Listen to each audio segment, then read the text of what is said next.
High friends, আমি Chandan, knowledge about nature and pets channel আপনাদের সবাইকে স্বাগত জানাই। ভিডিওটি ভালো লাগলে লাইক করবেন, শেয়ার করবেন এবং আমার চ্যানেলে নতুন হলে চ্যানেলটিকে অবশ্যই সাবস্ক্রাইব করবেন।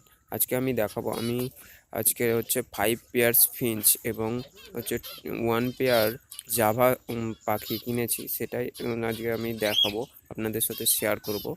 দেখুন, 10 পিস হচ্ছে ফিঞ্চ পাখি, তার মধ্যে দুটো অ্যাডাল্ট, তারপরে বাদবাকি সব হচ্ছে এমনি বেবি ফিঞ্চ বার্ডস বেবি আছে। দেখুন, এখনো এদের কেজ করা হয়নি, ওই জন্য একটা আমি এমনি কেজে রেখেছি। এদের এদের আমি আলাদা সেপারেট কেজ করব এবং সেখানে এদের আলাদা আলাদা করে রাখবো। সেই ভিডিওটা আমি দেখাবো পরে। কেজ তৈরি করে আপনাদের দেখাবো কীভাবে এদেরকে রাখবো।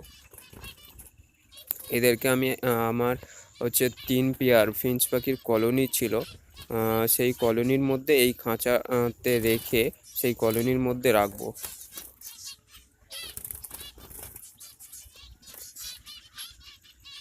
পাখিগুলোর কালার আপনাদের কেমন লাগলো কমেন্ট করে জানাবেন। চলুন, খাঁচার মধ্যে এটা রেখে দেবো, কলোনির মধ্যে খাঁচাটাকে।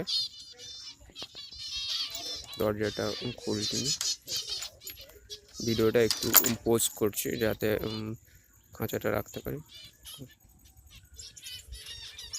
খাঁচাটা রেখে দিয়েছি আমার 3 পেয়ার ফিঞ্চ পাখির কলোনির মধ্যে। দেখুন, আমি দেখিয়েছিলাম আমার 3 পেয়ারের মধ্যে প্রত্যেকটাতে দুটো করে বেবি হয়েছিল, তার মধ্যে 4টে দুটো বেবি এখনও আছে এর মধ্যে, ঝুড়ির মধ্যে। আর বাদবাকি দুটো পেয়ারের দুটো করে বেবি বার হয়েছে। দেখুন, এখানে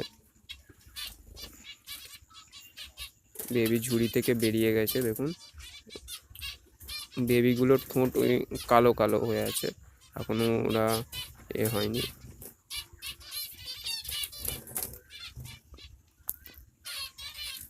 এখানে এখন রেখে দিচ্ছি, কেজ তৈরি করে ওদেরকে সেখানে আমি শিফট করব, সেখানে নিয়ে গিয়ে রাখবো।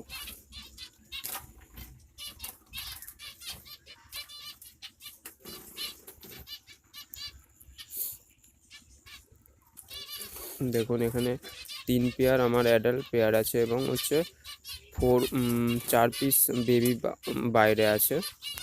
ভিডিওটি সম্পূর্ণ দেখার জন্য ধন্যবাদ।